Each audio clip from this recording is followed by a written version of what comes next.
Hey, what's up, guys? Welcome back to the Guys That Magic. This is Hunter, This is Dave. and today I'm going to be discussing with Dave about the 5 cards that I think are impactful in Standard right now that are from the Strixhaven release. And the reason I say Strixhaven release is because Strixhaven's been out for a month now. The meta has kind of shifted. Not exactly how it should with the new set. I don't think the set is very powerful. But there are some cards that I believe changed up a little bit of the top tier decks. So out of So curiosity, then before we even dive in with that, because today is May 19th, and I do want to ask you, there were a lot of people that were clamoring around on like Reddit earlier today because of the banned and restricted announcement that had come out, and a lot of people were like really pushing for an early Eldraine rotation. Is that something that you think would have been good for the format? Is that something that you think would maybe have improved Strixhaven's impact on Standard, or like what are your thoughts on that before we even dive into your list? I think it would have impacted when Throne of Eldraine leaves, yes, that is huge for Strixhaven. The reason I say that is because a lot of Strixhaven's creatures have 2 toughness, and that dies to Stomp. And Stomp is a problem. Stomp is the best removal in Standard right now, besides Frostbite. And those things do 2 damage. Most things have either 2 or less. The good cards have 2 or less toughness. So I understand the idea of getting rid of Throne, but maybe even with the set of D&D coming out in July, it comes out in July, right? Ooh, I don't know the exact date.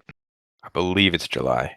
But when that set comes out, I expect that to maybe help with some of the cards from Strixhaven as well. Okay. But I guess time will tell. But let's just jump into my list. This is my list. So starting off at number 5, I have Hall Monitor. Hall Monitor slides into red deck wins. What it is a 1 red for a 1/1 haster. You can pay 1 and a red and tap it, and you can have it target creature can't block this turn. So essentially, if you know your opponent has like 1 creature and you have an Embercleave in hand, and you've got, obviously red deck has multiple creatures, you can just tap down their 1 thing and just hit them in the face. I've seen it happen a couple of times. I think it's a 2 of in most red deck wins. It's not too crazy because Fervent Champion is still very much the primo 1 drop. But it has shaken up just a smidge of red deck wins. So this is my number 5 spot. Okay, interesting. Does it only find homes in, for example, red deck wins? Because I know that you mentioned this alongside Embercleave. However, at least with an Embercleave drop, I feel like this would be super mana intensive. Given that Embercleave does get a cost discount, but I mean, this thing is still going to cost you 2, plus it's tapping, so it's not going to be swinging, therefore discounting Embercleave. I don't know. I'm still looking at like you're probably spending like a good 5-6 mana that turn. I don't Am I know. I've seen wrong? people drop Embercleave with 2 mana. I mean, you know, I mean, I because totally get that, but this means this means it costs 4 mana to play an Embercleave. That's still completely doable. yeah. All right. It's just a mean way to beat someone's face down a little more. It's an easy 1 drop. Once Throne and stuff kind of rotate out in September, was it? October? It's normally around September timeframe. Yeah, I expect new red deck wins to pop up, and Hall Monitor will probably be there. So do I think it will stick around? I think yes, unless there are better hasters, which there very well could be in the new D&D set. But we'll see. I think it's solid. That's why it's sitting at number 5. All right. So what do you got at number 4? Number 4, I have Edgemore Witch. That is a black and 2 colorless mana. or 2 whatever mana. It's a 3/2. It has Menace. It has Ward, but it's a pay 3 life. So if you target Edgemore Witch with a spell or an ability, your opponent has to pay 3 of their life to get rid of it or whatever. It also has Magecraft, which is whenever you cast or copy an instant or sorcery spell, you create a 1/1 black and green pest creature token. With when this creature dies, you gain 1 life.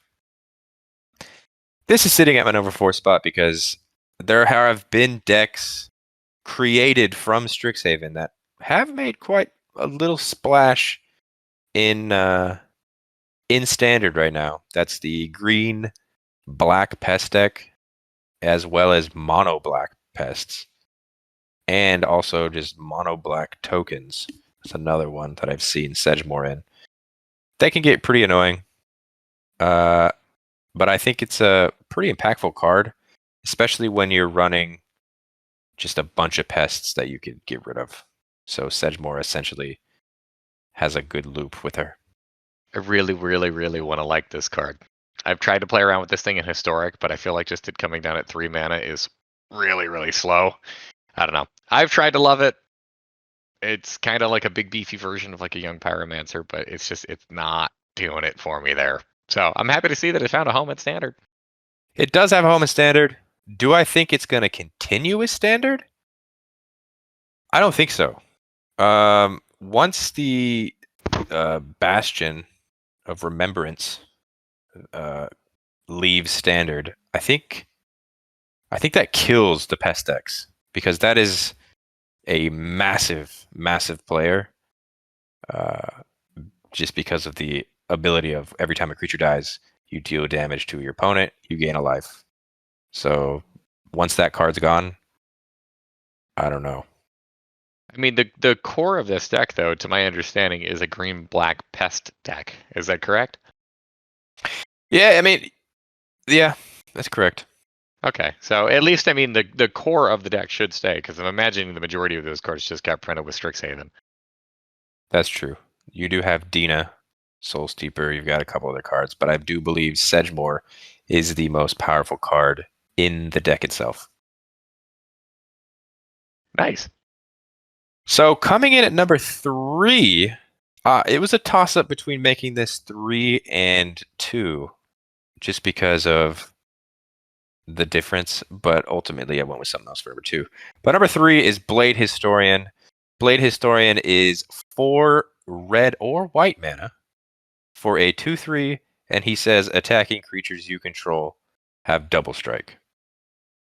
Right now, one of the most powerful decks in all of Standard is Winota. When a creature attacks that is not a human and you have Winota on the field, for each attacking creature that's not a human, you can look at the top 6 cards of your library and put a human tapped and attacking onto the field.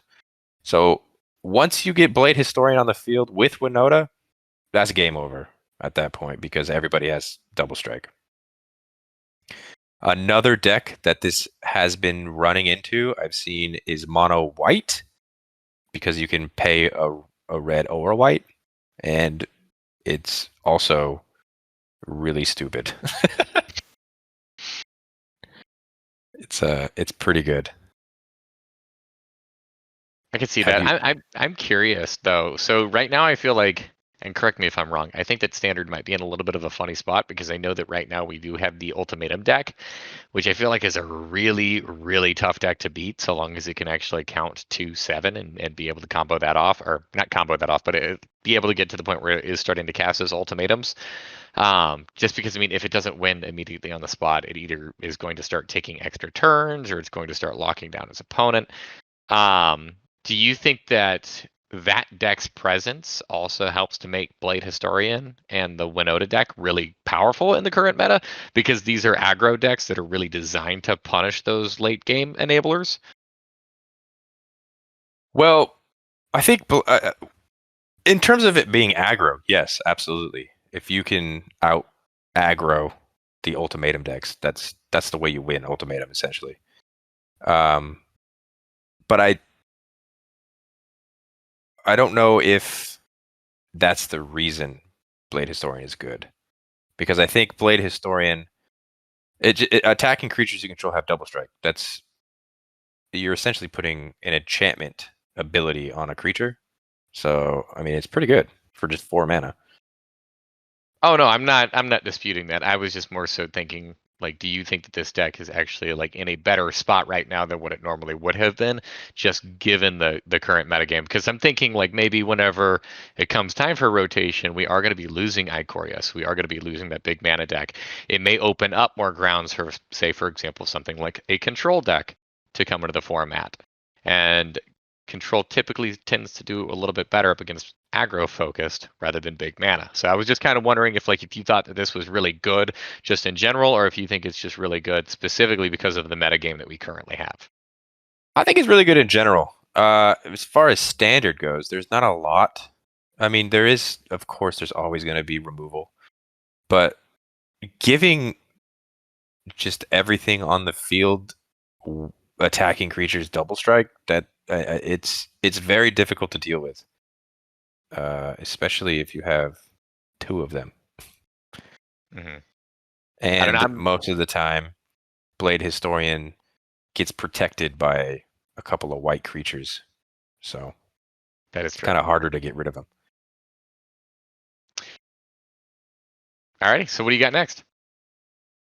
So, like I said, between number 3 and number 2, I had a swap at a couple times, but ultimately I went with Elite Spellbinder being a number 2. This is a very powerful card. It's a disruptor. 1 white, 2 generic mana. It's a 3/1 flyer. When he enters the battlefield, look at the target opponent's hand. You may exile a non-land card from it. For as long as that card remains exiled, its owner may play it.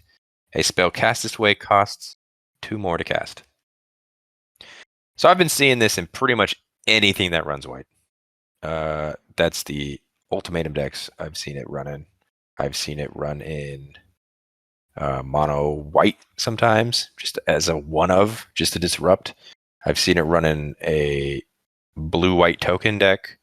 I've seen it run in just like I said, pretty much anything that's white. Elite Spellbinder finds its way in. I think this card is going to stick around for a very long time because it essentially messes up. If someone draws the perfect curve and someone plays this against you, you're fucked. Yeah, I think For at this least card one is. turn. I completely agree. I think that this card is very good. Not only does it delay your opponent from casting something, but you also get a ton of information just by looking at their hand.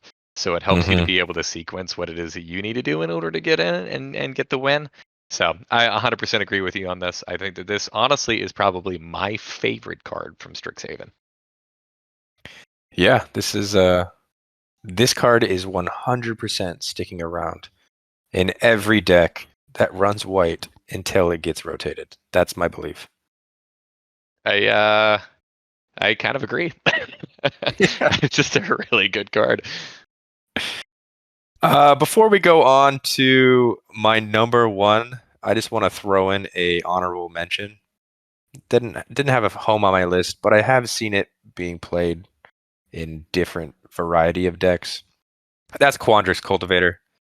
It's it it's a 1 blue or green, and 1 green and 1 generic mana, so a total of 4 mana. It's a 3/4, and when it enters the battlefield, you may search your library for a basic forest or island, put it on the battlefield, then shuffle. So the one thing that we were talking about with ultimatum decks is essentially if you're aggro enough, you can beat an ultimatum deck. This helps the ultimatum deck have that blocker. Um, so I've seen it being ran in some ultimatum decks. I've seen it run in blue-green decks. It's just it's pretty good just as a little body, just to prevent you from dying faster if you're going against aggro when you're an ultimatum deck. That's why it's my honorable mention. I don't see it all the time, but it is there. And Nah. if I see this card potentially seeing play later down the road once things get rotated, when the ultimatums are gone. If you're running a blue-green deck, yeah, you could slot this in. I think a 3/4 Nah. for 4 mana is Needs okay. flash. 100% needs flash. needs flash. But I'm at the being very same sarcastic. the big thing with Quandra's Cultivator though is that it doesn't say the land comes in tapped. So it just comes in. So if you play this on like a turn 5, you hold up 2 mana to do what you want with on your opponent's turn. Or like an instant counter spell or something like kill spell maybe. It's solid. Yeah, I can see. It didn't make my list, but I think it's okay. It's a turtle druid.